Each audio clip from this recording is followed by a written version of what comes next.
नमस्कार मंडळी, जय सद्गुरू चॅनलमध्ये तुमचं स्वागत आहे। आज मी तुम्हाला बार्शी येथील प्रसिद्ध श्री भगवंत मंदिराचा व्हिडिओ तुमच्यासोबत शेअर करणार आहे। अधिक महिन्याच्या निमित्ताने आम्ही भगवंताच्या चरणी नतमस्तक होण्यासाठी आणि अधिक वाण अर्पण करण्यासाठी मंदिरात गेलो होतो। श्री भगवंताचे हे मंदिर अत्यंत प्राचीन आणि श्रद्धेचे स्थान मानले जाते।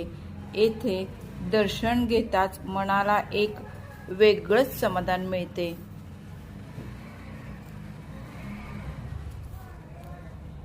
मंदिरातील वातावरण अतिशय भक्तिमय होते। भगवंताचा जयघोष आणि भक्तांची श्रद्धा पाहून मन भरून गेले। बार्शीच्या श्री भगवंत मंदिराबाबत सर्वात प्रसिद्ध आख्यायिका ही भक्तराज अंबरीश आणि भगवान विष्णू यांच्याशी जोडलेली आहे।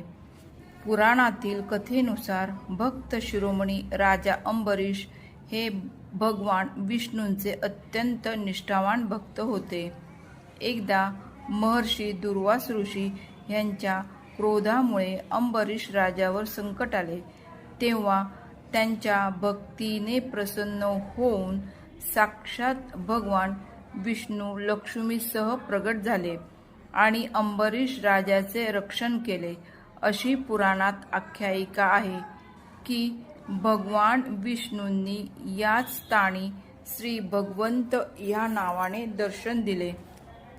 भक्तराज अंबरीशाच्या अखंड भक्तीने प्रसन्न होऊन साक्षात श्री विष्णूंनी बार्शीत भगवंत रूपात दर्शन दिले, अशी या पवित्र मंदिराची आख्यायिका आहे।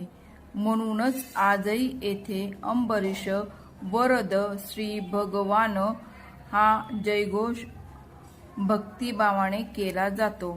हे भारतातील भगवान विष्णूंचे भगवंत नावाने प्रसिद्ध असलेले एकमेव मंदिर आहे। हे मंदिर हेमाडपंथी शैलीत बांधलेले आहे। या पवित्र ठिकाणी आम्ही दीपदानही केले। अधिक महिन्यात दीपदानाला विशेष महत्त्व आहे। दीप म्हणजे प्रकाश आणि प्रकाश म्हणजे ज्ञान, सकारात्मकता आणि ईश्वराची कृपा। अधिक महिन्यात भगवान श्री विष्णूंची भक्ती, दानधर्म आणि दीपदान यांना विशेष महत्त्व आहे। म्हणून आम्हालाही या पुण्यकार्याचा लाभ घेण्याची संधी मिळाली। पुराणानुसार अधिक महिन्यात केलेले दीपदान भगवान श्री विष्णूंना प्रिय मानले जाते आणि आपल्यावर ईश्वरी कृपा प्राप्त होते।